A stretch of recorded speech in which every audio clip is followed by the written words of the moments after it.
আর বস্তুবাদীরা স্বীকার করে না যে সিনার থেকে সিনার মধ্যে কি করে যায়। বস্তা বস্তা বই পুস্তক পড়াই, তারপরও 10টা 5টা 7টা প্রাইভেট মাস্টার দিয়ে পড়াই, এরপরও ম্যাট্রিক পাস করতে পারে না। আর বুকের সাথে বুক মিশাইলে এই বুকের চেয়ে ওই বুকের মধ্যে এলেম চলে যায়। মৌলবীর একটা ফাও কথা জীবন ভরিয়ে পায়। এটা ফাও কথা না, আসল কথা। তোমাদের প্রযুক্তি এর প্রমাণ করে দেয় যে সিনার থেকে সিনার মধ্যে যাইতে পারে। কতক্ষণ এটা মোবাইল না, এর মধ্যে একটা মেমোরি আছে, মেমোরি কার্ড আছে না নাই, 32 জিবি। এটার মধ্যে আরো বড় জিবি আছে। তো এই 32 জিবি একটা মেমোরি কার্ড ভরা অনেক কিছু, গজল আছে, হামদ আছে, নাত আছে, ওয়াজ আছে, তেলাওয়াত আছে, কোরআন শরীফের কারীদের কেরাত আছে, এর প্যাড ভরা সব কিছু লোড দিয়ে আছে। এইটা লোড দিছে আজ 5 বছর ধরে মোবাইলটার বয়স, এই 5 বছর পর্যন্ত লোড দিছে। আর একটা মোবাইলের মধ্যে নিতে কি 5 বছর লাগবে? অল্পক্ষণের মধ্যে নেওয়া যায় কি না? ব্লুটুথ কানেকশন দিয়ে 2টা মোবাইল সিনের সাথে সিনে মিশে এক জায়গায় শোয়াই তুলি, অল্পক্ষণের মধ্যে এর পেটে যা আছে সব ওর পেটে চলে যায়, যায় কি না? তো তুমি মানুষ, তোমার একটুক একটা মাথা, বিলের মাথার মতো মাথা, ওর মধ্যে ফটাকখানি গিলু, তাই দিয়ে যদি এমন আবিষ্কার করতে পারো যে একটা জড় পদার্থ মোবাইল, এর সিনার মধ্যে যা আছে তাই যদি আর একটা মোবাইলের সিনার মধ্যে ব্লুটুথ কানেকশন দিয়ে সিনার সাথে সিনা মিশাই তুলি যদি ঢুকে যায়, তাহলে আল্লাহ পাক রব্বুল আলামিনের কুদরতে কামেলা জিবরাইলের সিনার থেকে রাসূলুল্লাহ সাল্লাল্লাহু আলাইহি সাল্লামের সিনার মধ্যে, পীর সাহেবের সিনার থেকে মুরিদের সিনার মধ্যে, বক্তার সিনা থেকে শ্রোতার সিনার মধ্যে, উস্তাদের সিনার থেকে ছাত্রের সিনার মধ্যে যাইতে পারে কি পারে না? ফামা জবাবুকুম ফাহুয়া জবাবুনা, যে জবাব তোমরা দিবা ওই জায়গা, ওই জবাবে আমাদের জবাব। আমি মাঝে মাঝে বলে থাকি, আমাদের বলা অনেক কিছু নিয়ে তারা ব্যঙ্গ করে, ঠাট্টা করে, সব কিছু তাদের আবিষ্কারের মধ্যে জবাব আছে। কতক্ষণ? যেমন ধরে নেন, আমরা বলি কারি সিদ্দিকুল ইসলাম সাহেবের কবরের কাছে গিয়ে অথবা এই জায়গায় বসে আমরা 3 বার কুলুসুরো পড়বো, সকলে একবারও যদি পড়ি, 3 বারই জরুরি না, একবার পড়লে 10 পারা কোরআন শরীফের সব চলে যাবে। বলেন না সুবহানাল্লাহ? আমরা হুজুরের নিয়ত করে মোনাজাত করা লাগবে না, একবার পড়ে ফেলি। তাহলে এখানে কত মানুষ আছে? 1000 খানিক মানুষ আছেন, তাহলে 900 যদি হয় তাহলে 300 খতম কোরআন শরীফের সব চলে যাবে। পড়েন সবাই একবার, বিসমিল্লাহির রহমানির রহিম। কুল হুয়াল্লাহু আহাদ আল্লাহুস সামাদ লাম ইয়ালিদ ওয়া লাম ইউলাদ ওয়া লাম ইয়াকুল লাহু কুফুয়ান আহাদ। আল্লাহর কসম 10 পারা কোরআন শরীফ পড়ার নেকি পেয়েছি, আর আমরা নিয়ত করছি কারি সাহেব হুজুরের রুহের জন্য, ঠিক আছে না? নিয়ত করছি না? আর উনি জায়গায় বসে পেয়ে গেছে, কবরে শুয়ে পেয়ে গেছে। তো ওনার কবর তো সম্পূর্ণ একেবারে টাইট করা, দরজা জালনা কিচ্ছু নাই, ফুটো ভাগ নাই, তা ঢোকলো কোন জায়গায় দিয়ে? নেকি ঢোকে কোন ভাগ দিয়ে? তো বলবো তোমারও যে ভাগ দিয়ে ঢোকে ও জায়গায় সেই ভাগ দিয়ে ঢোকে। চট্টগ্রামের থেকে মোবাইলে বিকাশে টাকা পাঠালে এই মোবাইলই ঢোকে, ঢোকে ঢোকে। বিদেশের থেকে পাঠাইলেও ঢোকে, ইদানিং আমেরিকার থেকে পাঠাইলেও ঢোকে, জাপানের থেকে পাঠাইলেও ঢোকে। এই মোবাইলের মধ্যে টাকা ঢোকে কোন ভাগ দিয়ে? কয় যে বাঁচতে ফুটো ফুটো আছে, তো ডোয়ার সময় কি দেখছো টাকা ঢুকলো?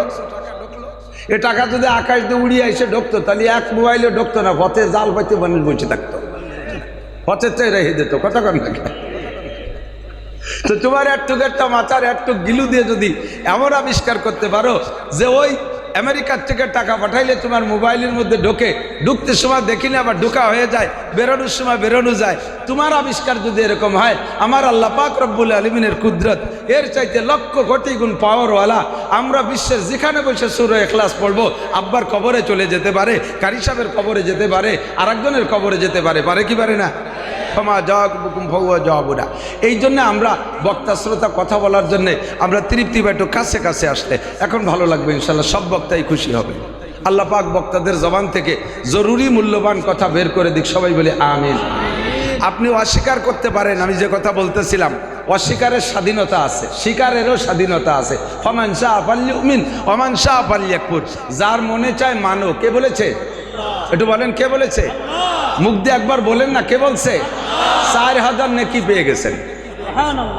এই জায়গাটা নেকির কারখানা, যদিও পোল্ট্রির গন্ধ আসতেছে তবুও নেকির কারখানা।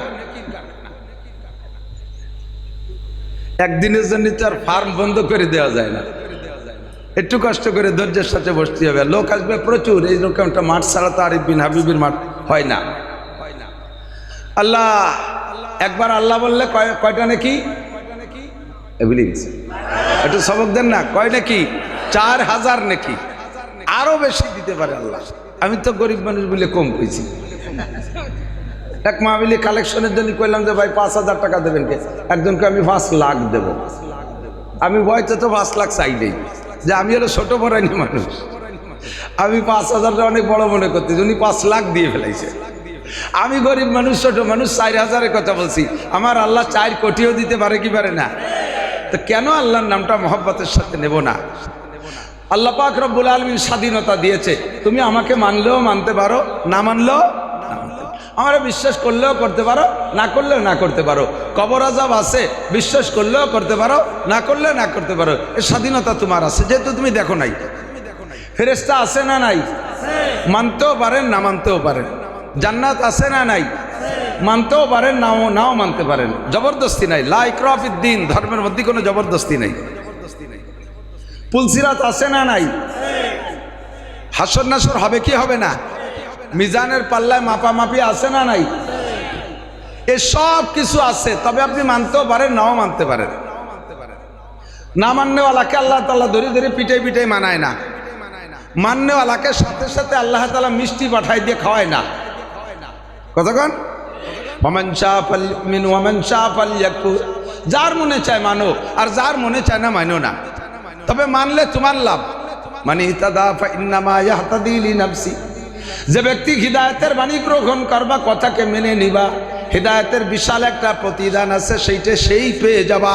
ওয়ামান দাল্লা ফাইন্নামা ইয়াদিল্লু আলাইহা, আর হিদায়াতের বাণী ত্যাগ কইরা এইটাকে অস্বীকার করে গুমরাহির পথ যে বেছে নিবা, তার গুমরাহির একটা ফলাফল আছে, গুমরাহির একটা প্রতিদান আছে, ওইটা তাকেই বহন করিতে হইবে।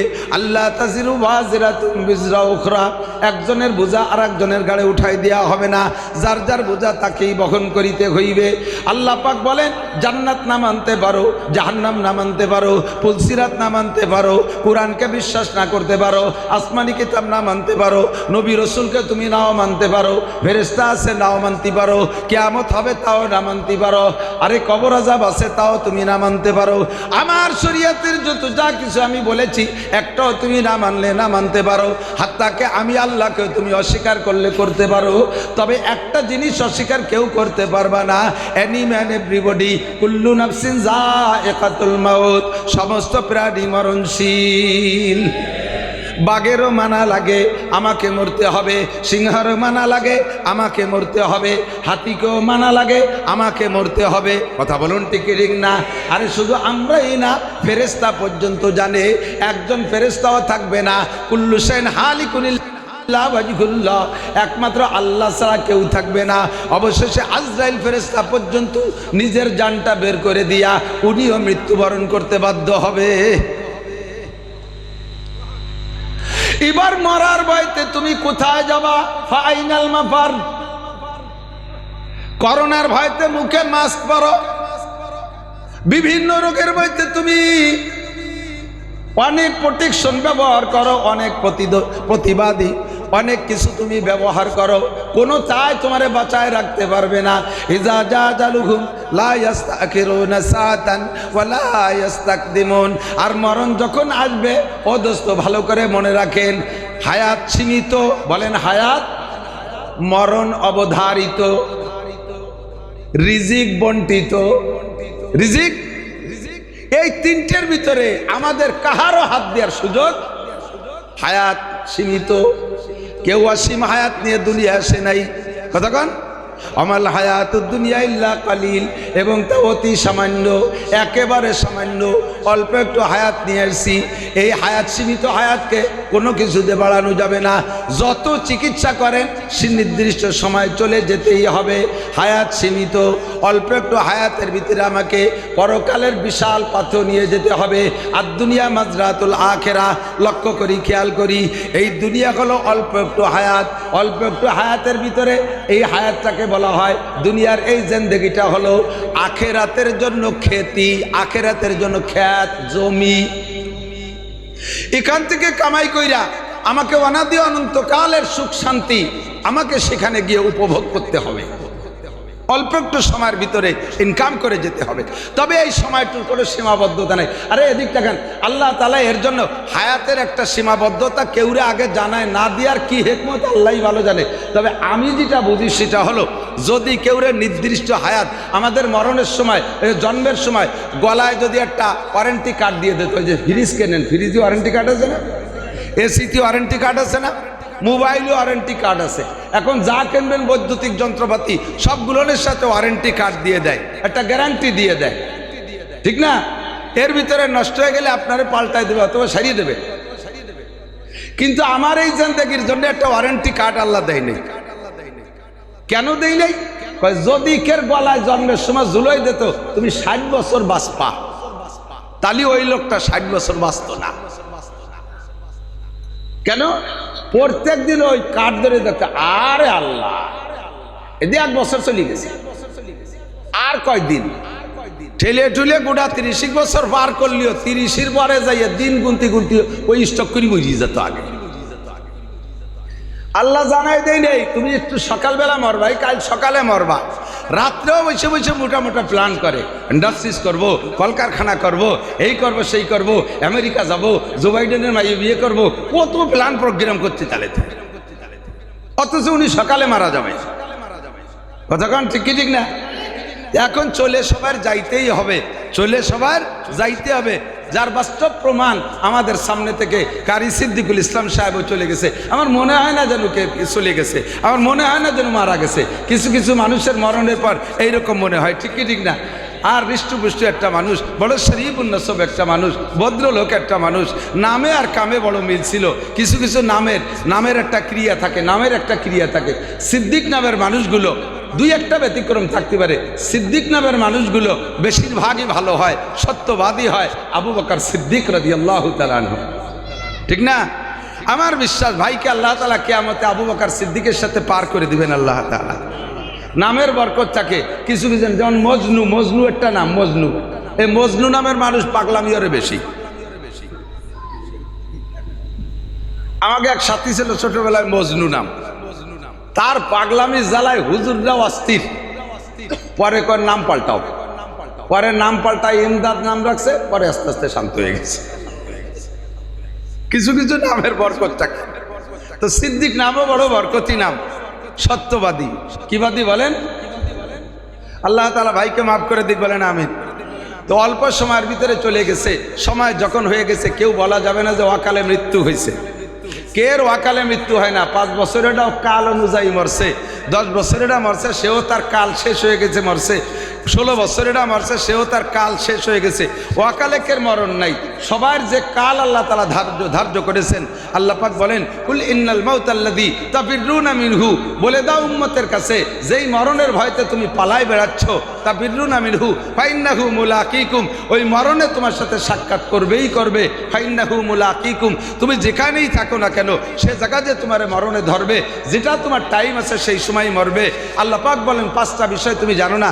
ইন্নাল্লাহা ইনদাহু ইলমুস সাআ, কিয়ামত কবে হবে এটা তোমারে জানতে দেই নেই। ওয়াইনাজিলুল গাইস, কোন মেঘে বৃষ্টি নামবে এটা তোমারে জানতে দেব না।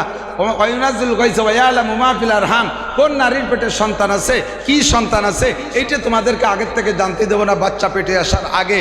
আর ওমা তাদরি নাফসুম মাজা তাকসিবু গাদা, আগামীকাল কে কি ইনকাম করবে এইটা কেউ আল্লাহ তাআলা অ্যাডভান্স জানতে দেন নাই। ওমা তাদরি নাফসুম বিআইয়ি আরদিন তামুত, কে কোন জায়গা যে মারা যাব এইটা কেউ আল্লাহ তাআলা জানতে দেয় নাই। কে কখন মারা যাবে, যার যেখানে মরণ আছে তাকে সেখানে যেতেই, আমি আপনিও মারা যাব। সংক্ষিপ্ত কথা হলো, সময় আমার কম, আজকে এখানের দাওয়াত রাখতে চাইনি। তারপরও কারি সাহেবের কথা শুনে আমি সব ঝামেলা বাদ দিয়ে অল্প একটু সময় এখানে ওনার ইসালে সোয়াবের জন্যে, ওনার জন্য দোয়া করার জন্যে আসছি। সুপরামর্শ একটা হলো, আল্লাহ নবী বলেন উযকুরু মাহাসিনা মাউতাকুম, খুব খেয়াল করব। তোমাদের ভিতরে যারা মারা যায় তাদের ভালো গুণগুলো আলোচনা করবা, তাদের গুণগুলো আলোচনা করবা। তাতে লাভ কি? পরিষ্কার হাদিসে আছে, হুজুর একদিন এক জানাজার পাশে দাঁড়ায় বলেন, যদি তোমরা কোনো মৃত্যু ব্যক্তি সম্পর্কে 40 জন মানুষের সাক্ষী দাও যে লোকটা ভালো ছিল, তাহলে আল্লাহ পাক তাকে ভালো বিবেচনা করে মাফ করে দিবেন। ঘুমাইতে ঘুমাইতে সাহাবায়ে কেরাম নিয়ে আসলেন মাত্র 3 জনের মধ্যে। হুজুর লাস্টে বললেন 3 জন মানুষও যদি মন থেকে বলো লোকটা ভালো ছিল, লোকটা এই গুণের অধিকারী ছিল, আল্লাহ তাআলা তাকে মাফ করে দিতেন। আমাদের মধ্যে কেউ যদি এরকম আমাদের প্রশংসার বদৌলতে ক্ষমা পেয়ে যায় তাহলে আমাদের কোনো লস আছে? কোনো লস আছে? কাজেই আমরা প্রশংসার সাইডটা রাখবো, তবে প্রশংসা করতে হবে ভালো দিক দিয়ে। আমি আগে একদিন ইউটিউবের ভিতরে একটা জানাজার ভিতরে জানাজায় দাঁড়াইলে তো মানুষ সেইগুলো বলা বলি করে, আর কোনো কোনো এলাকায় প্রথা আছে, জিজ্ঞেস করে উনি কেমন ছিলেন, সবাই তো ভালো ছিল, উনি কেমন ছিলেন, ভালো ছিল। এইটা নিয়ম না, এইটা নিয়ম না। কারণ ওই গতানুগতিক বলতে খারাপ ছিল জানে কেউ কেউ, সে ওই তালে তালে মিথ্যে কথা কয় ভালো ছিল। কিন্তু ওই জায়গায় দাঁড়ায় দেখতেছি নেতারা দাঁড়াইয়া ওই মাইয়েতের প্রশংসা করতেছে, কয়েকজনে কয়েক রকম বলছে, তো একজনে বলতেছে উনি বড় ভালো মানুষ ছিলেন, আমাদের সাথে কত যে কনসার্ট করছেন, কত জায়গা উনি গান গেয়েছেন, আর কত যে উনি ড্যান্স করতেন, উনার ড্যান্স মেয়েদের চেয়ে সুন্দর ছিল, উনি বড় ভালো ছিলেন। ফেরেশতারা কি কয় জানেন? তোর ড্যান্স করাটারে খালি আমাকে রেঞ্জের মধ্যে পাঠা, কবরে দে ওরে মাজা বাড়ায় ভাঙি বেলায় তোর ড্যান্স করাই ছাড়ি না। গান গাইতে ভালো, সুদ খাইতেন ভালো, ভালো ঘুষ খাইতেন, এদেশের মানুষের কাছে যথেষ্ট পয়সা নিয়ে এনে চাকরি দিয়েছেন, এদেশের ভালো ভালো কিছু করেছেন। রাতের বেলা উনি চুরি করতেন, উনি ফার্স্ট ক্লাস ডাকাত ছিলেন, ডাকাতি লিডার ছিলেন, উনি 1 নম্বর মিথ্যাবাদী ছিলেন। এগুলো করার দরকার নাই। সেদিন একটা জানাজা পড়াইছি, ওর সেই জানাজার যে মাইয়েতের উদ্দেশ্যে ওই মসজিদ মহল্লার ইমাম সাহেব সাক্ষী দিচ্ছেন, উনি বাড়ি আসছেন খুলনা থেকে আজ থেকে 12 বছর আগে। এই 12টা বছর আমি এই মসজিদের 16 বছর ইমাম, উনি আসছে 12 বছর বাড়ি। 12 বছরের ভিতরে একটা ওয়াক্ত জামাতের নামাজ উনার মিস হতে দেখিনি। ইমাম সাহেব যদি মুসল্লি সম্পর্কে এমন সাক্ষী দেয়, এবং উনার কোরআন শরীফ পড়াটা এত সুন্দর ছিল যে আমার অনুপস্থিতিতে উনি আমার স্থানে ইমামতি পর্যন্ত করতেন। আমি ঘুম থেকে না উঠলেও ফজরের সময় এসে আমাকে ডেকে উঠাইতেন। আমার জানা মতে উনি তাহাজ্জুদও ছাড়তেন না। এই জাতীয় প্রশংসার কথাগুলো ওই লোকটার মরণের পরে বিশাল উপকারে আসে। আমাদের যদি জানা থাকে, আমি যেটা জানি কারি সিদ্দিকুল ইসলাম সাহেব ভাইয়ের সম্পর্কে, আমার সাথে কোনোদিন উনি টকিঝকি করেন নাই, মানুষের উপরে প্রেশার ক্রিয়েট করতেন না। আমাদের দাওয়াত দিতে যায়, অনেকেই যায়, বক্তাদের দাওয়াত দিতে যায়, যাইয়ে একেবারে পাড়ায় ধরে দাওয়াত একটা রাখতেই হবে, যদি আপনি দাওয়াত না রাখেন তাহলে মমতাজ বেদে গান দেব। কে হিসাবে রিকেট দেশে আমার চিন্তা হতে পারে, আপনি যদি দাওয়াত না রাখেন তাহলে আমরা আইডি নাড়ই দেব। এভাবে এমন প্রেশার দেয়, অথচ ডায়েরিতে খালি নেই।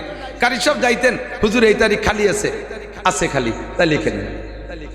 এরপরে যদি বলতাম না ওই তারিখ খালি নাই, ইনশাল্লাহ আগামী বছর দাওয়াত নেব ইনশাল্লাহ। হুজুর আসছি তাহলে, আসসালামু আলাইকুম। কোন বক্তা এই মাদ্রাসায় আসছে আর উনি যেখানে পড়াইছে তাকে দ্বিতীয়বার দাওয়াত দিলে সে আসবে না, এরকম আচরণ উনি কোনোদিন করতেন না। উনার নাম শুনলে আসার জন্য ব্যস্ত থাকতেন, লম্বা চওড়া টাইম ওয়াশ করার জন্য বিরক্ত করতেন না, হাসি মুখে কথা বলতেন, সত্য কথা বলতেন। একদম দিনদার মানুষ ছিলেন, লিবাজিল্লাহ আল্লাহর হস্তে খেদমত করেছেন। আপনারা কি সত্য, আমি কি সত্য বলতেছি বলেন? সত্য বলতেছি বলেন? আপনারা মনের থেকে ছাড়া বলবেন না। আর স্থানীয়ভাবে আপনাদের লেনদেন কেমন ছিল সেটা জানি না, আমি গুণটা এজন্য বলতে বাধ্য। দোস্ত, হযরত ঈসা আলাইহিস সালাতু ওয়াস সালাম একবার সাথীদেরকে নিয়ে রাস্তা দিয়ে হাঁটতেছে, হাঁটতে হাঁটতে হাঁটতে হাঁটতে কত দূর যাইয়া রাস্তার পাশে দেখে উনার চোখের সামনে পড়ে গেছে একটা মরা বিলেই, বিড়াল মরা, এদিক একটা বিড়াল মরা। তো মরা বিড়ালটার মরিয়ে তো গেছেই, এরপরে পচার পরে পোকা হয়ে গেছে। এই জাতীয় প্রাণী মরলে পোকা হয়, চোখে জীবনে একটা দূরে দেখছেন নাকি আমি জানি না, পোকা এত হয় যে ভিতরে নিচে যে মুর্দা আছে তাও দেখা যায় না, খালি পোক হয়ে যায়, এমন একটা অবস্থা। আমি যেভাবে বলছি আমার নিজেরই ঘৃণা লাগতেছে। হযরত ঈসা আলাইহিস সালাতু ওয়াস সালাম ওই পচা পোকাওয়ালা মরা বিড়ালের কাছে দাঁড়াই গেছে। সব সাথীদেরকে ঈসা আলাইহিস সালামের সাথীদেরকে বলা হয় হাওয়ারি, আর আমার নবীর সাথীদেরকে বলা হয় সাহাবী। তে হাওয়ারিয়া ঈসা আলাইহিস সালাম সকলকে দাঁড় করে বলছে, এই তোমরা দাঁড়াও। দাঁড়াইয়া বলতেছে, দেখো তো এই বিড়ালটার কোন জায়গা ভালো আছে, খুব খেয়াল, দেখো তো বিড়ালটার কোন জায়গা ভালো আছে। সবাই এক এক নজর দেখা, হুজুর একটু সরিয়ে চলেন, ওই দিক যে কই, এ তো চোখ দিয়ে দেখা যায় না, গন্ধ আসতেছে, আবার দেখার মতো কিছু কেন এই ক্ষেত্রে বলিয়ে যেতে হবে। কয় যে হুজুর ওর কোনো জায়গা ভালো নাই, সরেন দি। তো হুজুর 3 বার জিজ্ঞেস করছে, ভালো করে দেখো এর কোন জায়গা ভালো আছে। তো কেউ কইল না যে কোন জায়গা ভালো আছে, সারা গা পোকা হয়ে গেছে। তো হযরত ঈসা আলাইহিস সালাম সাথীদেরকে সরাই নিয়ে বলতেছে, বলো তো ওর তো কোনো জায়গা ভালো নাই, ওর দাঁত কয়টা ভালো আছে না? বলে হ্যাঁ হুজুর, দাঁত কয়টা একেবারে ফকফকে সাদা, কারণ ও তো কোনোদিন পান বিড়ি খায়নি, পান খালি না কালা হয়ে যায়, লাল হয়ে যায়, ওর দাঁত কয়টা খুব সাদা। তো হুজুরকে বললেন যে হুজুর বললেন আমি তোমাদের কাছে জিজ্ঞাসা করলাম যে ওর ভালো আছে কোন জায়গা, তাই কও। কেউ কইলে না, কে সবাই কও লেজে পোকা ধরছে, ঠ্যাঙে পোকা ধরছে, মাথায় পোকা ধরছে, বডি পোকায় ধরছে, সারা গা পোকা, দাঁত কয়টা ভালো, ভালো টুক তো কেউ কও না, সব জায়গা খারাপ তা কও কে? আমি তো খারাপ জিজ্ঞেস করি নাই, আমি কি বলছি কোন জায়গা খারাপ বলো, কোন জায়গা পোকা তা বলো, আমি তো খারাপের কথা জিজ্ঞেস করি নাই। আমি বলছি ভালো কোন জায়গা, দাঁত কয়টা ভালো আছে, আমি বলার পরে সাক্ষী দিচ্ছ, এই কথাটা আগে কেন বললে না? একটা মানুষের সারা গা ভালো খারাপ থাকে না, একটা মানুষের সব জায়গা নষ্ট থাকে না। মিথ্যে কথা কয় ঠিক আছে, চুরি করে ঠিক আছে, ডাকাতি করে ঠিক আছে, লুচ্চবি করে ঠিক আছে, সব কিছু তো এই সমস্ত অন্যায় সবগুলো ঠিকঠাক মতো করে। লোকটার আবার কিছু গুণও আছে।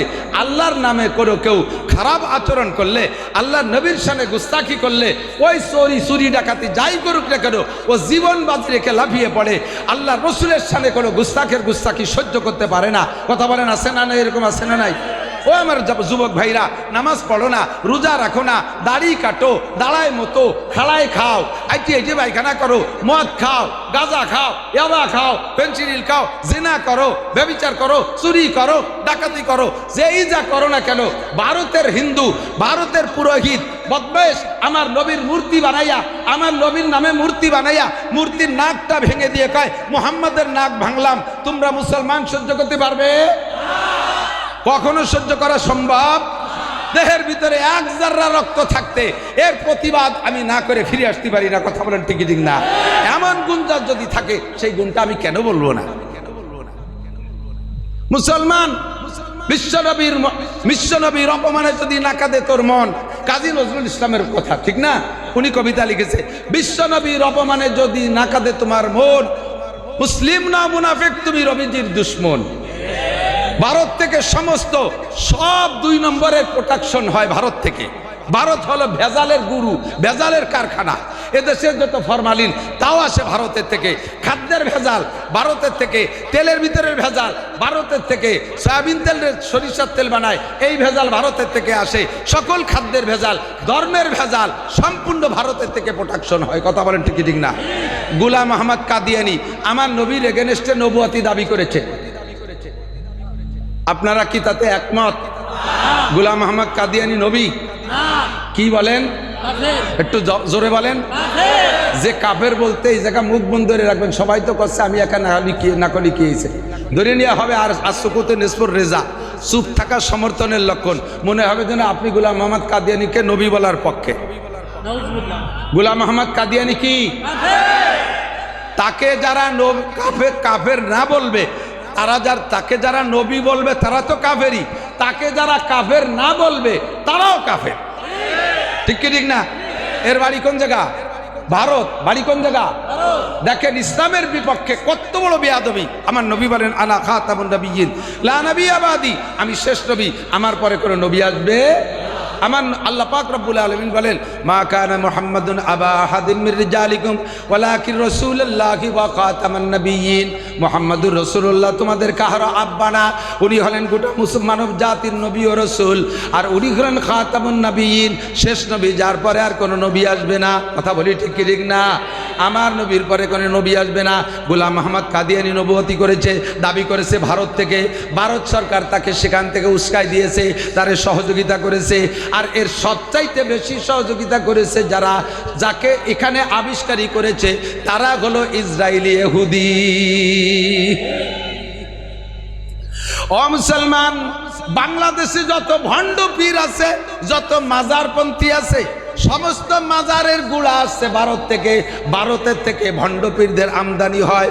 সারা পৃথিবীতে যত ভণ্ডপীর আছে সমস্ত ভণ্ডপীরের মার্কাজ হলো ভারত, সেখান থেকে প্রোডাকশন হয়। এই ভারত হলো ধর্মের ভেজালেরও গুরু। গোটা দুনিয়ায় একটা তরতিবের সাথে কাজ করত, একটা তরতিবের সাথে কাজ করত। আমাদের বাংলাদেশে ধর্মীয় দল কতগুলো দেখেন, 3 মৌলবী 13 দল, ইসলামী দল রাজনীতিতে কতগুলো, 13টা দল সেদিন এক জায়গা হয়েছে, 13 দল। একটা দল ছিল ঐক্যমতে, ওই দলটার নাম হলো তবলিগ জামাত। কতক্ষণ ঠিক না? আমেরিকার তবলিগলাদেরও যেই স্বভাব, জাপানের তবলিগলাদের সেই স্বভাব, সৌদি আরবের তবলিগলাদের সেই স্বভাব, 7টা মহাদেশের সব তবলিগলারা এক সুতোয় গাঁথা, একই মিজাজে একভাবে কথা বলতো। আর এই তবলিগের ভিতরে বিশাল একটা ফাটল সৃষ্টি করেছে। যেই লোকটা সেই লোকটার বাড়িও কোন জায়গা? ভারত। ধর্মের ভিতরে ভেজাল সৃষ্টিকারী সবগুলোর বাড়ি ভারত। আর এই মুহূর্তে আইসা এই ভারতের কোন জায়গা? গুজরাট। কি নাম যেন? এই কি নাম? মুম্বাই। ওই সাড়ালের নাম কি?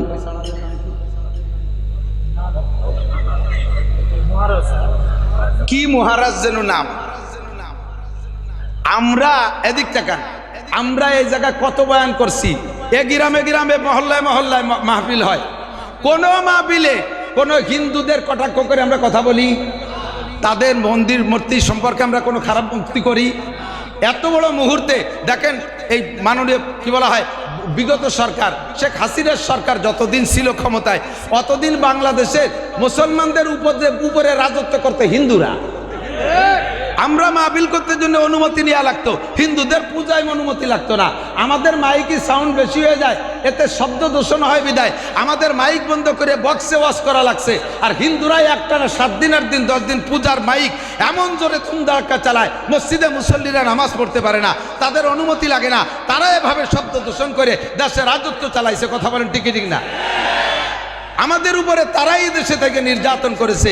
আমরা কখনো কিছু বলি নাই, আমরা কখনো কিছু বলি নেই। আল্লাহ দে ছেড়িয়ে দিছি। আমরা তাদেরকে দেশের মেহমান মনে করেছি, মেহমানের মর্যাদায় রেখেছি। আমরা বাড়িওয়ালা হিসেবে আমরা আমাদের একটু লস মেনে নিছি। বোঝেন বাড়িওয়ালা আর মেহমানের পার্থক্য? আপনি আপনার এদিক তাকান, আপনার একটা ভাইয়ের একটা উদাহরণ দিলে বুঝতে সহজ হয়। আপনার একটা ভাইরা বাইরে আপনি দাওয়াত দিচ্ছেন, এই ভাইরার একটা ছেলে 5 বছর বয়স, বহুকাল আসে না আপনাদের বাড়ি। এই বাচ্চাটা হওয়ার পরে কোনোদিন আসে নাই।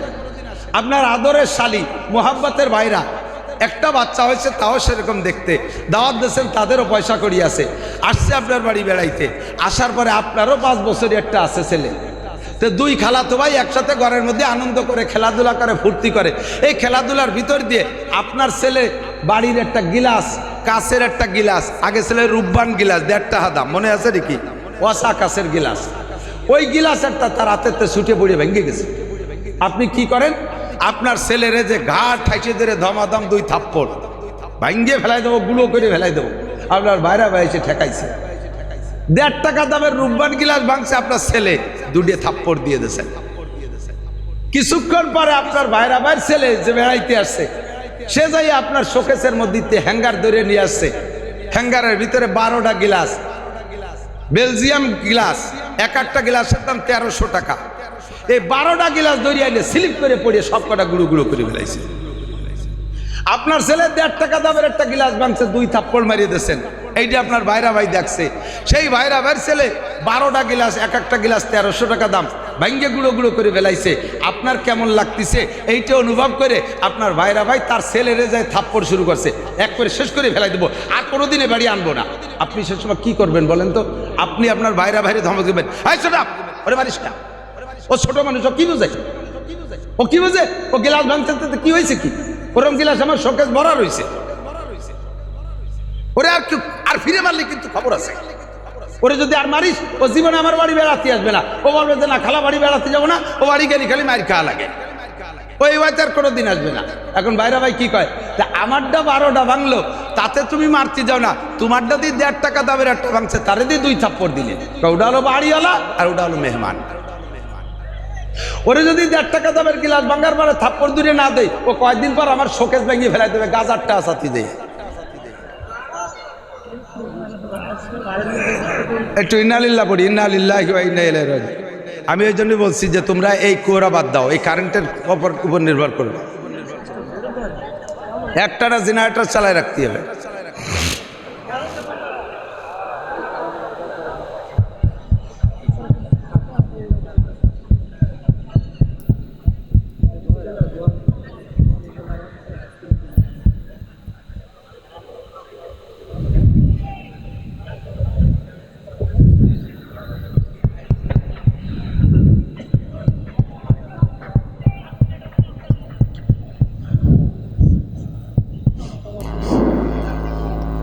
এটা হলো বাড়িওয়ালা মেজবান আর মেহমানের পার্থক্য। কতক্ষণ আমরা মুসলমান সংখ্যাগরিষ্ঠ, তারা আমাদের কাছে অমুসলমানরা সংখ্যালঘু, আমরা তাদেরকে মেহমানের মতো যত্ন করেছি।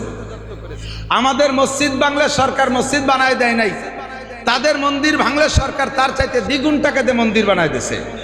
ঠিক কি ঠিক না? আমাদের মাহফিলের অনুমতি চাইছি, দেয় নাই, আর তাদের পূজা পাঠ করতে অনুমতি লাগে না, সব তাদেরকে দিয়ে করাই দিয়েছে। তারা মেহমান, তাদের জন্য এটা আমরা করেছি, এটা আমরা মানবতা দেখাইছি। কিন্তু আমাদের দেশের আমাদের মুসলমান ভারতের ভিতরে সংখ্যালঘু, আর তারা হিন্দুরা সংখ্যাগরিষ্ঠ, তারা তো সে জায়গায় আমাদের সাথে মেহমানের আচরণ করে না। কাশ্মীরি মুসলমানদেরকে মারে, গুজরাটে মুসলমানদেরকে মারে, বোম্বে মুসলমানদেরকে মারে, মহারাষ্ট্রে মুসলমানদেরকে মারে, মুসলমানদের ঈদগার ভিতরে শুকর ছাড়িয়ে দেয়, মুসলমানদের মসজিদ ভেঙে ফেলে, বাবরি মসজিদ ভেঙে সেখানে মন্দির বানায়, এত বড় নির্যাতন করে। আমরা জীবন ভরে সহ্য করে নিয়েছি, এখন আমরা আর জবান বন্ধ রাখতে পারি না, আমরা জবান বন্ধ রাখতে পারি না। তোমরা যাদের পূজা পাঠ করো, তোমরা যাদের পূজা পাঠ করো, তাদের কোনো ক্ষমতা নাই। আমার আল্লাহ পাক বলেন, ইন্নাল্লাযীনা তাদউনা মিন দুনিল্লাহ লা ইয়াখলুকু যুবাবা ওয়ালা বিজতামাউ লাহ। হে দুনিয়ার মুসলমান মূর্তি পূজারীরা, তোরা যেই মূর্তির পূজা পাঠ করিস, সেই মূর্তির কোনো ক্ষমতা নাই। লা ইয়াখলুকু যুবাবা ওয়ালা বিজতামাউ লাহ। সারা দুনিয়ার সমস্ত মূর্তি একত্রিত হইয়া একটা তাজা মাছি বানাইতে পারবে? কথা বলেন, পারবে? একটা মাছি বানাইতে পারবে না। আল্লাহ কয় মাছি বানাইতে পারবে না, শুধু তাই না, ওয়া ইয়াসলুবুহুমুদ দুবাবু শাইআন লা ইয়াস্তানকিযুহু মিনহু। তোরা তোদের দেবদেবীর সামনে যে প্রসাদ দিস, তাদের সামনে দই দিস, তাদের সামনে মিষ্টি দিস, তাদের সামনে কলা দিস, যত প্রসাদ তাদের সামনে দিস, ওগুলো যদি মশা মাছিতে খেয়ে ফেলে, এমনকি তাদের গায়ের থেকেও যদি কোনো অঙ্গ খুলে নিয়ে যায়, লা ইয়াসলুবুহু যুবাবান, তাদের গায়ে, তাদের হাত থেকে, মাছির হাত থেকে একটা খাদ্য, একটা কিছু তারা কেড়ে রাখার ক্ষমতা রাখে। কথা বলেন, রাখে? বলি নাই কোনো দিন, এখন বলে দেব, বলি নাই কোনো দিন। আমরা দেশে ধর্ম নিরপেক্ষতা পথ অবলম্বন করেছি, যার যার ধর্ম সেই সেই পালন করো, লাকুম দীনুকুম ওয়ালিয়া দিনের আয়াতের পর আমরা আমল করেছি। আমাদের বিশ্ব নবীর গায়ে যখন হাত দিয়েছ, তার বিপক্ষে যখন জবান খুলেছ, এখন আর আমরা বসে থাকতে পারবো? সম্ভব? একেবারে জবাব হবে, উপযুক্ত জবাব। সাবধান হয়ে যাও, আর মুসলমান রেডি থাকো। বাংলাদেশ সংখ্যাগরিষ্ঠ, অল্প একটু জায়গা, বাংলাদেশ সামান্য কয়েকজন মানুষ। সেদিনকে একজন কয়, ভারতের 100 কোটি মানুষ যদি পেশাব করে দেয়, তাতে বাংলাদেশের 18 কোটি মানুষ ভাইসে পেশাবে ভাইসে বঙ্গোপসাগরে চলে যাবে। পেশাব খালি করে দেখ, পেশাব খালি করে দেখ। কথা বলেন? আমরা কোরআনে বিশ্বাসী। আমার আল্লাহ বলেন, 20 জন মুসলমান যদি ইমানি বলে বলিয়ান হয়ে দাঁড়িয়ে থাকতে পারো, জোরে বলেন কয়জন? 20 জন মুসলমান, মাত্র 20 জন মুসলমান যদি দাঁড়িয়ে থাকতে পারো, তাহলে আল্লাহ বলেন 200 জন কাফের যত বড় অস্ত্রধারী হোক না কেন, 200 জন কাফের 20 জন মুসলমানের সামনে দাঁড়াইতে পারবে? হক নিয়ে যদি লড়া হয়, তাহলে যত শক্তি আসুক, এই হকওয়ালাদের সামনে সমস্ত শক্তি হেরে যেতে বাধ্য। বাস্তব তার চোখের সামনে দেখলাম। আমার এদেশের, আমার এলাকার জনগণ বেশিরভাগ 90% আমলিগ হওয়ার পরও আপনারা কথাটা বুঝে নেন দোস্ত। আল্লাহু আকবার। যুবকরা, ছাত্ররা যেই বিষয়টা নিয়ে আন্দোলনে নামছে, বিষয়টা কিন্তু ন্যায়সঙ্গত ছিল, বৈষম্য বিরোধী। কথা কোন ঠিক না? শুধু মুক্তিযোদ্ধার সন্তানরা চাকরি পাবে আর এদেশের বাকিরা চাকরি পাবে না। এরা কোঠায় পড়ে না বিদায় চাকরি পাবে না। এদের এই আন্দোলনটা ছিল হক, এই হক আন্দোলন নিয়ে নামছে। ওদিকে সরকারের সাথে সরকারি ক্ষমতা, তার সাথে সেনাবাহিনী, তার সাথে র্যাব বাহিনী, তার সাথে পুলিশ বাহিনী, তার সাথে বিডিআর বাহিনী, তার সাথে আনসার বাহিনী, তার সাথে যুবলীগ, তার সাথে ছাত্রলীগ, তার সাথে কৃষক লীগ, তার সাথে মূর্খ লীগ, যত আছে সব একসাথে ছিল। মাত্র হক নিয়ে কয়েকজন যুবক মাঠে নামছে। আর এই হকের পক্ষে থাকার কারণে সরকারের এত বড় ক্ষমতা হেরে যেতে বাধ্য হয়েছে। কথা বলুন ঠিক ঠিক না? এটা তো জাগতিক ব্যাপার, এটা তো জাগতিক ব্যাপার।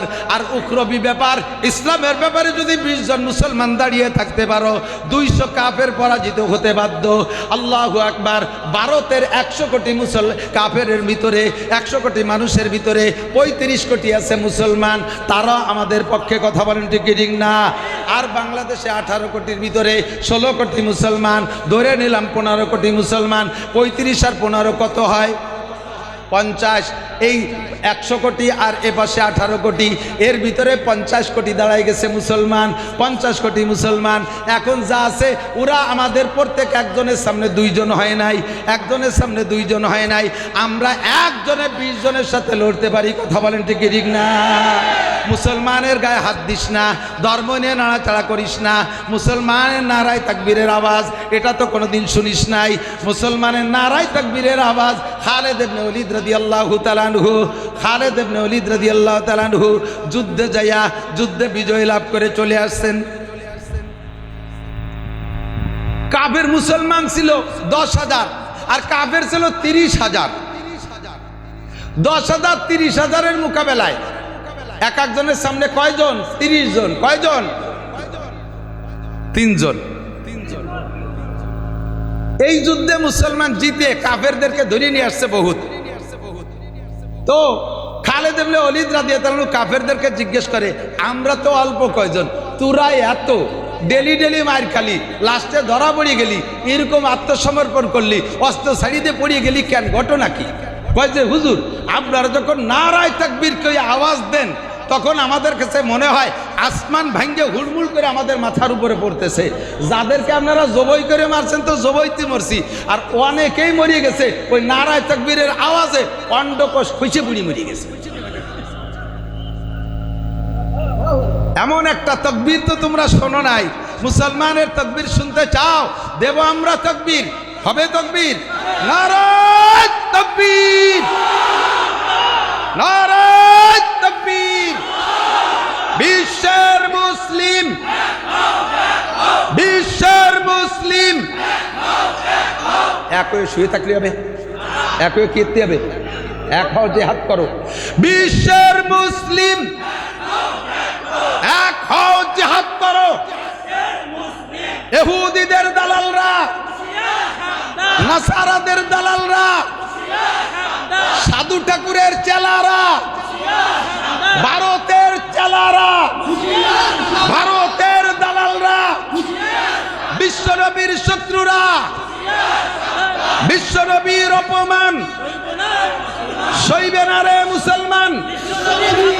নারায়ে তাকবীর। এইরকম একটা তাকবীরের ধ্বনি শুনলে লক্ষ লক্ষ পালায় যাবে, পরনের কাপড় নিতে সময় পাবে না। ঠিক কিনা? সহ্য করব না, বলি নাই, বলার ইচ্ছাও ছিল না, ব্যঙ্গ করি না, করার ইচ্ছাও ছিল না, কিন্তু কেন করাও? আমরা তোমাদের যাদের সম্পর্কে বলবো তোমরাই বলো। বা আরবালারা মূর্তিরে আরবিতে কয় সনাম। কি বলে? সনাম। এই সনাম পূজারী একজন, অনেক বয়স, 100-র উপরে বয়স, একটানা 80 বছর পর্যন্ত সে তার প্রতিজ্ঞা ছিল, আমি যেখানে যাব সনামকে সাথে রাখবো, সনামরে পূজা করব, সনামের জিকির জপ। আমরা জিকির করি আল্লাহ, বলেন আল্লাহ আল্লাহ আল্লাহু আল্লাহ আল্লাহ আল্লাহ আল্লাহু আল্লাহ আল্লাহ আল্লাহ আল্লাহু আল্লাহ। সমাদ সমাদ, বলেন সমাদ সমাদ সমাদ সমাদ। কার নাম? আল্লাহর নাম। কুল হু আল্লাহু আহাদ, তারপরে আল্লাহু সমাদ। সমাদ আল্লাহর নাম। উনরা আরবিতে ওনাদের মূর্তি রেখে সনাম। এই সনামরে গাড়ি করে চলাফেরা করে সব জায়গায়, এক জায়গা যাইয়া ওর পেশা পাইছে সনাম রে, সনামের কাছে তো মুনাজাত করে, এটা দাও ওইটা দাও সেটা দাও, সব চায়। লক্ষ্মীর কাছে অর্থ চায়, লক্ষ্মীর পেটের মধ্যে খালি খ্যার, ও কি সাইডে ভয় সব তৈরি করে। সরস্বতীর কাছে বিদ্যা চায়, সে নিজেও তো জীবনে করে দিলে এক লাইন স্কুলই পড়ে নাই, কথা কর না কেন। দুর্গার কাছে ক্ষমতা চায়, সে দুর্গার ক্ষমতা কি, রাস্তায় দাঁড়ায় তুলি করে কুত্তো তার নাক মুখ করে স্প্রে করে সুজায়, সে কুত্তো খেদানোর ক্ষমতা রাখে না, ঠিক কি ঠিক না। তার কাছে ক্ষমতা চায়, তার ক্ষমতা বাবা কার কাছে। ওই ভদ্রলোক এই সব তাই সনামের কাছে চায়। আজকে ওর রাস্তায় চলার পথে সনাম তো গাড়িই রয়েছে, সনামরে রাইকে পেশাব করতে গেছে, তো সনামরে রাস্তার পাশে পেশাব করতে গেছে, দেখে দূরিত্বে পেশাবের ভিতরে ফস ফস ফস ফস শব্দ আসতেছে, ওর পেশাব ছাড়াও পিছনে একটা শব্দ, দেখে যে কুত্তই সেই সনামের আগাগুলা স্প্রে করে দিছে। ও তো ওই পেশাবের মধ্যেই রেখে গেছে, আইসা সনামের ঠ্যাং দইরিয়া দমাদম পাথরের সাথে বাড়ি, তোরে শেষ করে ফেলাই দেব বদমায়েশ। আমার জীবনের সব প্রতিরক্ষার দায়িত্ব তোরে দিয়েছিলাম, তুই আমারে পাহারাদারি করবি, তুই আমারে বাঁচাবি, তুই আমারে হেফাজত করবি। তোর কি ক্ষমতা আছে, তোর সারা গা গোসল করা দিয়েছে কুত্তই মুতিয়ে, তাই তুই ঠেয়া তুই পারলি না, আর তুই আমারে কি উপকার করবি, কথা বলেন ঠিক ঠিক না। রাগিয়ে গেছে, বাড়ই দূরে হাত পা ভাঙ্গে, তারপরও মোহাম্মত তো একবারে শেষ করা যায় না, এরে নিয়ে আবারও জিকির করতে করতে যাইতেছে। তো সনাম রে নিয়ে সামনে বসে জিকির করতে করতে হঠাৎ মুখ থেকে বেরোয় গেছে সমাদ। কি বেরোইছে? সমাদ। এই সনাম রে 80 বছর ডাকছে, সনামে জবাব দেয় না। আর সনাম রে ডাকতি যে সমাদ মুখ দিয়ে বেরোয় গেছে, উপরে সমাদ জবাব দেয়, লব্বাইক আল্লাহ লব্বাইক ইয়া আবদি, লব্বাইক ইয়া আবদি, হে আমার বান্দা তুমি আমারে কেন ডাকলা, কন্না আল্লাহু আকবার, তুমি আমারে কেন ডাকলা। এমন একটা আওয়াজ উপর থেকে আসছে, মানুষের কণ্ঠের সাথে মেলে না, দুনিয়ার কোনো প্রাণীর কণ্ঠের সাথে মেলে না, একটা অপরিচিত কণ্ঠ উপর থেকে জবাব আসলো, ইয়া আব্দিলি মা দাওতানি, বান্দা তুমি আরে কি মনে করে ডাকলা। ওর ভিতরে একটা পরিবর্তন এসে গেছে মুহূর্তের ভিতরে। আরে যারে জীবন ভরে সামনে রাইকা সনাম করে জিকির করলাম 80টা বছর, কোনোদিন আমারে জবাব দিল না, কোনোদিন আমারে জবাব দিল না। আর যারে ডাকি নাই তারে মনেও করে ডাকি নাই, বেশাকটা ভুল করমে জবান থেকে সনাম কইতে যে সমাদ বেরোয় গেল, আর সেই সমাদ আমার ডাকে সাড়া দিল। কাজেই সনাম আমার কেউ না, সমাদ আমার সব। আল্লাহ আমার রব, বলেন ওই রবই আমার সব। আল্লাহ আমার রব, ওই রবই আমার সব। সমাদ আমার রব, সমাদ আমার সব, ঠিক না? বলি নাই করে দিন নীরবে পূজা পাঠ করে গেছো, সরকার বাহাদুর তোমাদেরকে সব কিছু বেশি দিয়েছে। আরে আমরা এই গ্যাঞ্জামের ভিতরে, বাংলাদেশের গ্যাঞ্জামের ভিতরে দেখেন উরাই বড় বেকায়দা, নিজেদের মূর্তি নিজেরা ভাঙ্গে, নিজেদের মন্দির নিজেরাই আগুন জ্বালাই দিয়া, স্থানীয় মুসলমান যুবকদের উপরে দোষটা চাপাই দিয়া এই দেশের মুসলমানদেরকে মাইর খাওয়াইছে, কথা বলেন ঠিক ঠিক না? এই কৌশল যাতে ব্যবহার করতে না পারে, আবার একটা গ্যাঞ্জাম না লাগাই দিতে পারে, এই জন্যই এই সরকার পতনের মুহূর্তে মাদ্রাসার ছেলেরা, স্কুল কলেজের ছেলেরা, ধর্মপ্রাণ মুসলমানরা, শাসনতন্ত্রের যুবকরা মন্দির পাহারা দিয়েছে। আপনারা জানেন কি জানেন না? মন্দির পাহারা দিয়েছে। আমরা এত খেদমত তোমাদের করি, আর তোমরা আমার নবীর সম্পর্কে এমন আচরণ করলে, এমন আচরণ করলে। এখনই যদি, আগামীকাল যদি কি বলা হয়, সমাবেশ ডাকা হয়, প্রতিবাদ সমাবেশ ডাকা হয়, আপনারা সকলে উপস্থিত হইতে পারবেন তো ইনশাআল্লাহ? যাইতে পারবেন তো ইনশাআল্লাহ? কাজের বাহানা দেবেন, কাজের বাহানা দেবেন। নবী না আসলে আপনি দুনিয়া আসতে পারতেন না, আপনার সব কাজ পড়ে থাকতো, আপনি কিছুই করতে পারতেন না। নবী আসার কারণে আপনার জন্ম হয়েছে। ও দোস্ত, আমার নবীর অপমান এইটা আমরা সইতে পারবো না। আগামীকাল যদি আমাদের ডাক আসে, ইনশাআল্লাহ আমরা বেরিয়ে পড়বো, ঠিক আছে না? প্রতিবেশী গোপালগঞ্জ এরিয়ার মধ্যে যারা আসছেন, শুধু তারাই না, এ পাশেও বলমারি তো গোপালগঞ্জের কাছ দিয়ে যারা আছেন, আগামীকাল আমাদের গোপালগঞ্জে সকাল 10টা থেকে 12টা পর্যন্ত এই প্রতিবাদ সমাবেশ হবে, এবং স্মারকলিপি দেবো আমরা ডিসি মহোদয়ের কাছে, প্রেস ক্লাবের কাছে। রসুলের আশেক যারা আছেন, আশেকে রসুল যারা আছেন, খালি জিলাফিখা আশেক না, 12 রবিউল বলে জশ্নে জুলুস করা আশেক না, আরে মিছিল দেওয়া আশেক না, অরিজিনাল আশেকে রসুল যারা আছেন, রক্ত দিয়ে হলেও, জীবন দিয়ে হলেও, পায়ে হেঁটে হলেও আগামীকাল গোপালগঞ্জ যাওয়ার চেষ্টা করা যাবে তো ইনশাআল্লাহ? বেশ কিছুদিন আগে, আরো বেশ কয়েক যুগ আগে, ভারতের ভিতরে আর এক বদমায়েশ ঠাকুর আমার নবীর নামে রঙ্গিলায় রসুল বই লেখছে, রঙ্গিলায় রসুল। এর ভিতরে নবীর অনেক কটূক্তি করছে। ভারতের এক যুবক মাদ্রাসার ছাত্র না, তবলিগের কোনো আমির না, ইসলামী শাসনতন্ত্র ইসলামী কোনো দলের যুবক না, এ আমার কলেজের যুবক, আমার স্কুলের যুবক, আমার জেনারেল স্টুডেন্ট। ওদের মধ্যে থেকে একটা যুবক সে তরবারি একটা চাদরের মধ্যে পেঁচাই নিয়ে ঠাকুরের গেটে যে বলছে, অমুক ঠাকুর কোথায়? বললো যে ভিতরে। কেন, কি খবর? তার সাথে আমার সাক্ষাৎ আছে। বলেন আগে কি কি সাক্ষাৎ? বলে না, দরকার আছে, আগে সাক্ষাৎ করতে দেন। ভিতরে চলে গেছে, যার অনুমতি দিয়েছে, যাইয়ে সামনে বসে বলছে, এই তুই আমার নবীর সম্পর্কে এই গুস্তাকি আলোচনা তুই করেছিস? আমার নবীর সম্পর্কে এই তুই লিখছিস? সে জানে যে আমরা ভারতের মহাশক্তি, আমরা ভারতের মানুষ, আমাদের সামনে আবার কে আসে? আর গেটে তো আমার পাইক পেয়াদা আছেই। ও বলছে, হ্যাঁ লিখেছি, তোমার নবী এই দোষে দোষী, তোমার নবী চরিত্রহীন ছিল, তোমার নবীর শরিয়াতে 4টে বিয়ে করার অনুমতি আছে, কোরআনে বলছে, আর তোমার নবী 9টা স্ত্রী ব্যবহার করেছে, তোমার নবী শরিয়াত বিরোধী কাম করেছে। জোরে কন্যা নাউজুবিল্লাহ। বলার সাথে সাথে একে কোপে গর্দান আলাদা করে দিয়েছে। মাদ্রাসার ছাত্র না, মুহাদ্দিস মুফতি মুহাদ্দিস শাইখুল হাদিসরা, এই যুবক কলেজের যুবক, এই স্টুডেন্ট, তোদের মতো একজন জেনারেল শিক্ষিত যুবক, তার ভিতরে সে হয়তো নামাজ পড়তো কিনা পড়তো আল্লাহই ভালো জানে, নবীর সানে বেয়াদবি সহ্য করতে না পাইরা যে সরাসরি নিজ হাতে তার প্রতিবাদ করেছে, অ্যারেস্ট হয়ে গেল, সরকার নিয়ে গেল, ট্রাইব্যুনাল কোর্টে তার দ্রুত বিচার হয়ে গেল, বিচারের রায় ঘোষণা হয়েছে, আগামীকাল তার কি হবে?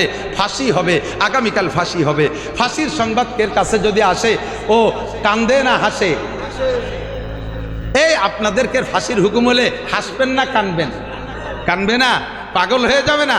যুবকের কাছে যখন ফাঁসির ঘোষণা চলে গেছে, কোর্টের থেকে খবর পৌঁছানো হলো আপনার আগামীকাল ফাঁসি হবে, যুবক চেহারাটা খুশিতে হলুদ হয়ে গেছে। কোন সুবহানাল্লাহ, চেহারাটা খুশিতে হলুদ হয়ে গেছে, হাসতিছে মুস্কি মুস্কি। কোর্টের লোকে জিজ্ঞেস করে, তোমার আগামীকাল ফাঁসি হবে, তুমি এত আনন্দ খুশি হচ্ছ, হাসছো কেন? কয় যে তা তোর কাছে বলে লাভ কি? মুসলমানরা আসছে, তুমি এই ফাঁসির খবরে হাসছো কেন? তুমি তো কাঁদবা। কয় যে গত রাত্রে আমি স্বপ্নে দেখি বিশ্বনবী মুহাম্মদুর রাসূলুল্লাহ সাল্লাল্লাহু আলাইহি ওয়াসাল্লাম আর 4 খলিফা সাথে আমাকে জান্নাত থেকে ইস্তেকবাল অভ্যর্থনা জানানোর জন্য আমার কাছে চলে আসছে। আমাকে নবী পাক হাত ছাড়ি দিয়ে বলছে, তুমি চলে আসো, কালকে আমার সাথে একসাথে জান্নাতে থাকবা। আমার একটা জীবন চলে গেলে আমার দুনিয়ার সব শেষ, আমি নবী পাকের সাথে জান্নাতে থাকবো, আমার নবীর সাথে জান্নাতে থাকবো। মাররা মিনকুম মুনকারান ফালইয়ুগাইরু বিয়াদিহি, যদি ইসলাম বিরোধী কোনো কিছু দেখো, শক্তি থাকলে হাত দিয়ে প্রতিবাদ করো। কথা বলেন ঠিক কি ঠিক না? ফাইল্লাম ইস্তাতিফা বিলিসানি, না পারলে কমপক্ষে জবান দিয়ে একটু বলো। ফাইল্লাম ইস্তাতিফা বিকলবিহি, জবানও যদি না খুলতে পারো, অন্তরে ঘৃণা করো। অন্তরে ঘৃণা করাকে বলছে আযাবুল ঈমান। এটি ঈমানের সবচেয়ে দুর্বল পয়েন্ট। আমরা অত দুর্বল না, আমরা এখনো জবান তো চালাইতে পারি। কথা বলেন ঠিক ঠিক না? আর হাত চালানোতে সমস্যা, হাত চালানোতে সমস্যা। একটু হাত খোলেন। আফগানিস্তানের মানুষ মুসলমানরা কয়েক মোল্লা মাত্র 42টে মাশাআল্লাহ হাত নামান, 42টে শক্তিধর দেশ সমন্বয়ে এই বাহিনীর নাম ছিল ন্যাটো। মুল্লারা সায়েন্স পড়ে নাই, বিজ্ঞান পড়ে নাই, বোমা বানাইতে পারে না, রাইফেল বানাইতে পারে না, কোনো অস্ত্র বানাতে পারে না। চায়নার থেকে কিছু পাইছে, রাইফেল বন্দুক, তার নাম হলো ক্লাসিনকভ। এই ক্লাসিনকভ দিয়ে বিদেশের 42টে রাষ্ট্র শক্তিশালী দেশের সমস্ত সমরাস্ত্রকে একেবারে কেড়ে রেখে দিয়া 8,000 মার্কিন ডলার, 8,000 কোটি মার্কিন ডলারের অস্ত্র কেড়ে রেখে দিয়ে তাদেরকে খালি হাতে জুতোর মালা গলায় দিয়া তাদের পরনের পাশায় প্যান্টও পরতে সুযোগ পায় নাই, এভাবে তারা পালায় চলে গেছে মুল্লাদের ধাওয়ায়। কাজেই আমাদের হাত গুটিয়ে রাখার সুযোগ সময় নাই। কথা বলেন ঠিক ঠিক না? ফিলিস্তিনের 40 লক্ষ, ফিলিস্তিনের কি বলা হয় 23 লক্ষ মানুষ, 23 লক্ষ মানুষ গাজার ভিতরে। তাদের ভূমি আয়তন কতটুক জানেন? কাশিয়ানি থানা অথবা আলবলমারি থানা পরিমাণ, 42 কিলোমিটার লম্বা আর 12 কিলোমিটার চওড়া। বলেন তো কতটুক জায়গা? আমার মনে হয় 2-3টে ইউনিয়নের জায়গা, ঠিক না? এই জায়গার সাথে এই কয়েকজন সাধারণ পাবলিকের সাথে আমেরিকা লড়তেছে। ইসরায়েল তো ফেসে, অস্ত্র দিচ্ছে কে? আমেরিকা দিচ্ছে, ব্রিটেন দিচ্ছে, যুক্তরাজ্য দিচ্ছে, পশ্চিমারা সবাই তাদেরকে অস্ত্র দিচ্ছে। একটা বছর পর্যন্ত মুজাহিদদেরকে হারাইতে পারে নাই। এ কাফেরের দল, ইহুদ নাসারার দল, জেনে নে, আমার নবীর সৈনিকদেরকে খেপাস না। যদি খেপে যায় বিশ্ব মুসলিম, ইনশাআল্লাহ এই পৃথিবীতে তোরা পা রাখার জায়গা পাবি না। কথা বলেন ঠিক ঠিক না? প্রস্তুত আছেন তো ইনশাআল্লাহ? প্রস্তুত আছেন তো ইনশাআল্লাহ? আমার বয়ান সময় শেষ, এরপরে আসবে ইশার আজান হবে, নামাজ হবে। একজন মানুষ যদি আজকে এখান থেকে নামাজ ছাড়া উঠে চলে যাও যুবক, তাহলে প্রমাণ হবে তুমি মুহাম্মদুর রাসূলুল্লাহর সঠিক সৈনিক নও, তুমি মিথ্যাবাদী। এখানে অনার্থক হাত জাগাইছো রসুলের সৈনিক হিসেবে প্রমাণ দিতে। অজু বানায় এই জামাতের সাথে, বড় জামাতের সাথে নামাজ হবে, নামাজের পরে মিজানুর রহমান ফরিদি। একজন উঠবেন না, আমার কথা আছে, একজন উঠবেন না। মিজানুর রহমান